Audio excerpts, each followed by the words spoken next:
Hi friends, my name's Trish Roberts. So this is going to be a quick one. I don't know if you've been paying attention to what's been happening on Twitter, but Marco Rubio posted this. And that was met with many reactions from independent journalists, which are the following.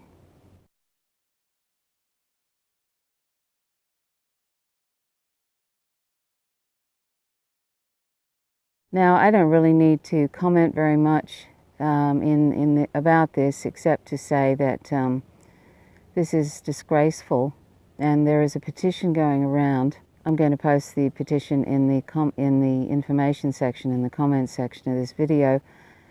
It's requesting the resignation of Marco Rubio for promoting the assassination of a democratically elected head of state. And that's what that image of Gaddafi is about, because Gaddafi was dragged through the streets of Libya. US-backed terrorists dragged him through the streets of Libya, and he was sodomized with a bayonet. I couldn't watch the video. I can never watch things like that, but the description was enough. And then, you know, he eventually died, but designed for humiliation. Could you imagine that happening to, say, the French president? It's just appalling. And so Marco Rubio, of course, he showed that image of Gaddafi, who was all bloodied, which was very pointed, because all he can talk about is overthrowing Venezuela and also promoting the most outrageous lies about Maduro and about what Maduro is doing. Lies like Maduro told one of their officers to kill everybody, and that he'd released people from prison so they could go and kill people. I mean, Marco Rubio is promoting the most outrageous lies, more so than the rest of them, the rest of US empire. Anyway, so it's really, really, really awful that he did this, posted this, and I invite you to go to Twitter. I'll leave the link to his Twitter, the Twitter link of that image that Marco Rubio posted, and please report it.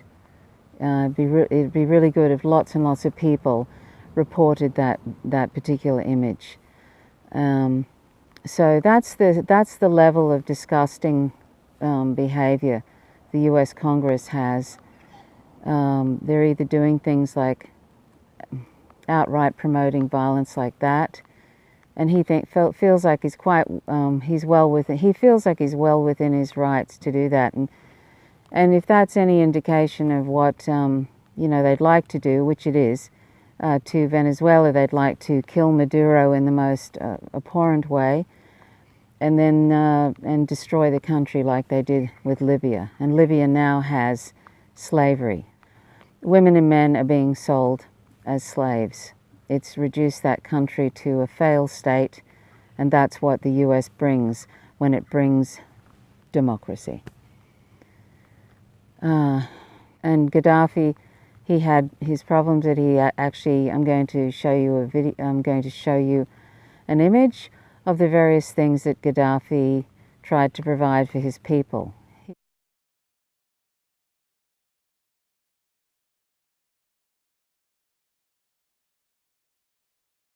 He was far from perfect, of course, but that's, this is the sort of thing that the United States can't abide by. An independent country that isn't submitting to US empire. They cannot abide by that, and any country that does that can expect problems from the US. And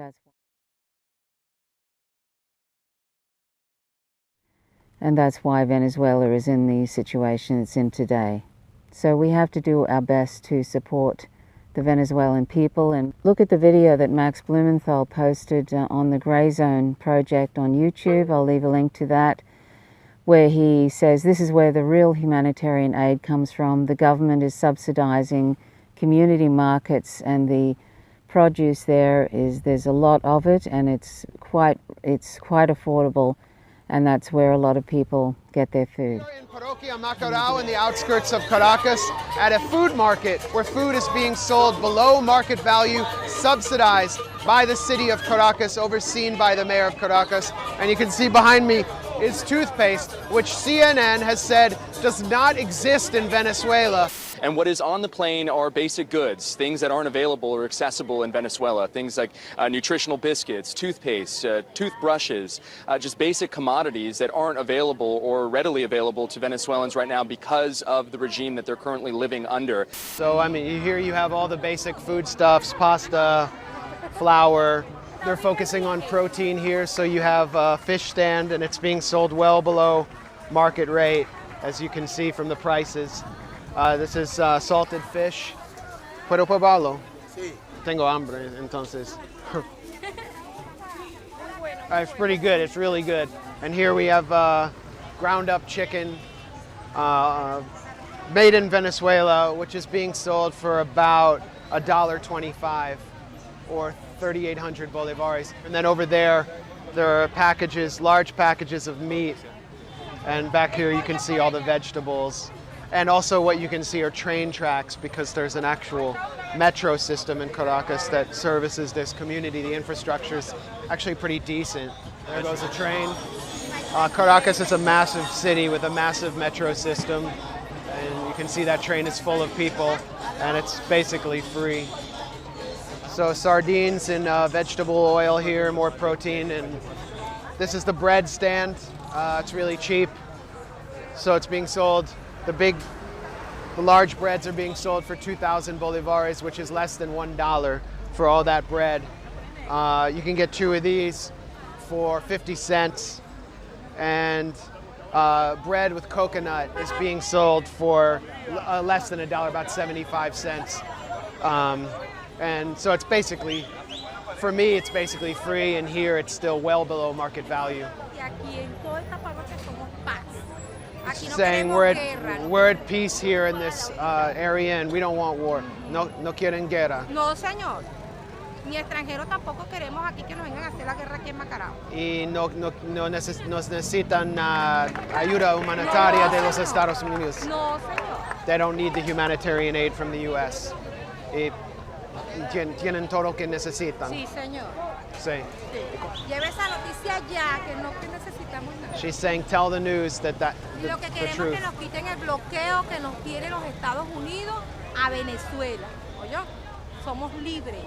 Aquí en Macarao, en toda Venezuela, somos paz, somos amor y vivimos todos conjuntamente. ¿Oyó, mi amor? Okay, so this is handmade soap, and they go through a lot to produce this, and you were in contact with the producer and brought it to the market. And this is really nice soap. It's an all-women produced soap.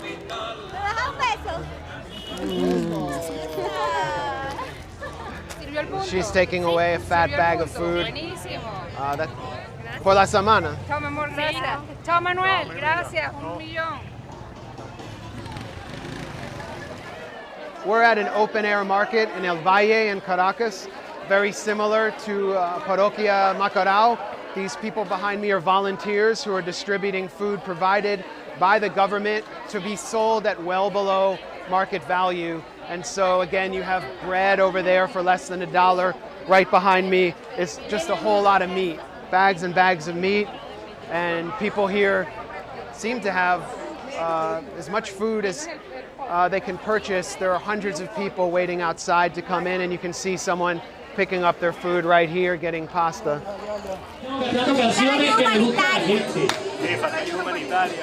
Ayuda solidaria de Maduro, esa es la que... Que vea Maduro, no joda.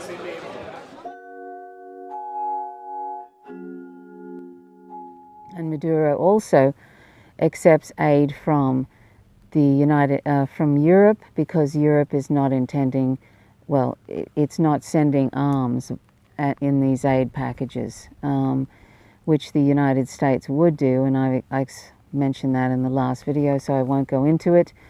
I'll leave a link to Abby Martin's excellent program from the Empire Files, her and Mike Preisner, her partner. They've done a great explanation of what's happening in Venezuela, and I'll leave a link to that. So check out the Empire Files TV. They actually, these people, these independent journalists actually go to Venezuela and do reporting, as opposed to the mainstream media that just puts out the CIA talking points, the government talking points, the warmongering talking points, because a lot of these large corporate media sources are funded by the arms industry. They even have ads that are for Boeing and the like.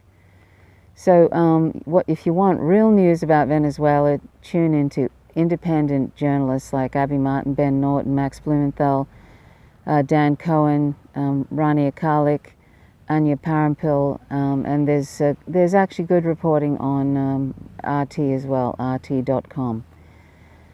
And there's good reporting on the Real News Network. There's a number of different shows, and as much as people like to bag RT, Russian TV, it actually does a lot of great programs about US empire that are real, by Chris Hedges and other people like that. Chris Hedges, Pulitzer Prize recipient, who would not be able to find a voice on any of the corporate mainstream media.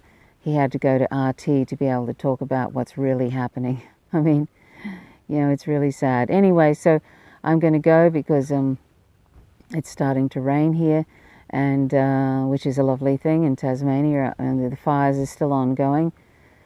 So we need a lot of rain, and we haven't had it. I hope that's not going to become the norm for summer, but summer is only a few weeks away now, the end of it. Anyway, so thank you so much for watching, and please click the like button if you like the content. Please leave a comment if you wish. Click the notifications bell after you subscribe, otherwise you won't receive updates. And please report Marco Rubio for that disgusting tweet.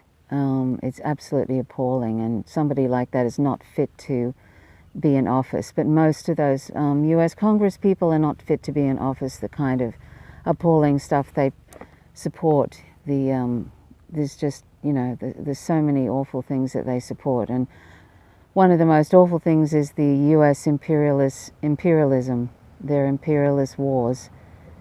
And also, if I haven't mentioned this just recently, then please go vegan, because all sentient animals are not our resources. They're sentient, and that's all that matters. That's all that matters for us to include them in the moral community and not see them as a thing. They're moral persons, which simply means that they're not a thing.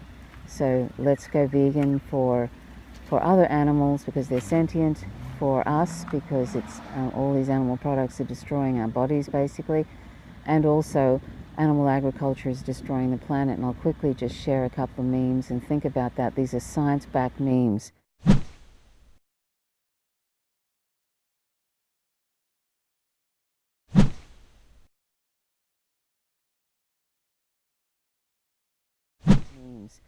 So if we don't go vegan, we're pretty much saying I don't believe in science, and also that that sentience is irrelevant. Sentience is all that matters, and if you love your cat or the dog whom you live with, there's no difference between their sentience and the sentience of all the animals, the 1 trillion land and aquatic animals that we torture and kill every year for trivial reasons of mostly palate pleasure. And since we don't need animal products to survive, and we can easily meet all our nutrition requirements from plants and other non-animal sources, the only reason we have for this tremendous violence, unnecessary violence to other animals, to ourselves and to the planet, is because we think they taste good.